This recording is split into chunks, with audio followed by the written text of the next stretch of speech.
Teorija evolucije. Kakve sve gluposti danas predaju po školama? Darwinova teorija i sve tako nešto. I mada ni sami profesori ne veruju te gluposti, ipak ih predaju kako bi zarazili decu i udaljili ih od crkve. Jedan takav učenjak mi je rekao: pretpostavimo da su na zemlji postojali neki elementi, a da ih je Bog uzeo i tako stvorio čoveka. Rekoh mu: odnosno Bog ne bi mogao da stvori čoveka da toga nije bilo, teška stvar.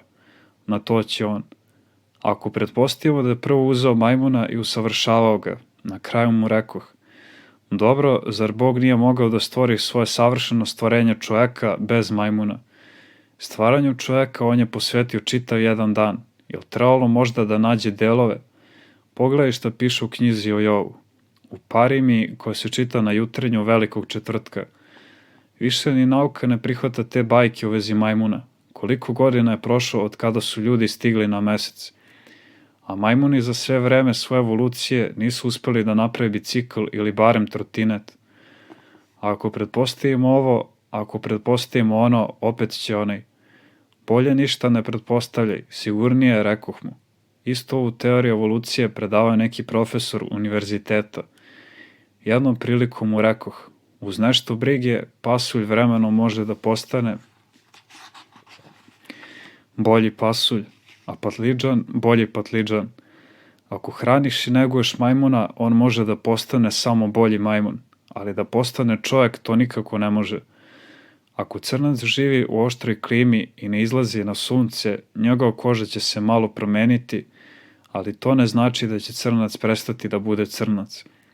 A posle, ako samo pomisliš na to da se od ljudskog bića u naše preste Bogorodice rodio Hristos, odnosno po teoriji evolucije ispada da je Hristov predak bio majmun. Kakva hula!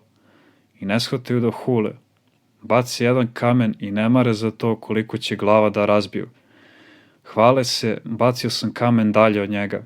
To danas rade. Dive se tome ko će dalje da baci kamen, a ne razmišljaju koliko će glava tako da razbiju. Starače, neki misle da će sličnim teorijama komuniste približiti crkvi. Možda se komunisti približe u početku, ali će se kasnije pokazati da su ipak partija. Govorit će: sada idite u crkvu, sada ne, sada radite ovo, sada ono. Odnosno pokušavat će da upravljaju. Na kraju će reći: ko vam je uopšte rekao da Bog postoji? Nema Boga. Popovi vas varaju. I tako komunisti koriste teoriju evolucije da bi došli do svog cilja. Neki od njih koji imaju dobro nastrojenje prilaze crkvi, kaju se, ispovedaju. Oni čije nastrojenje nije dobro nikada neće moći da se promene.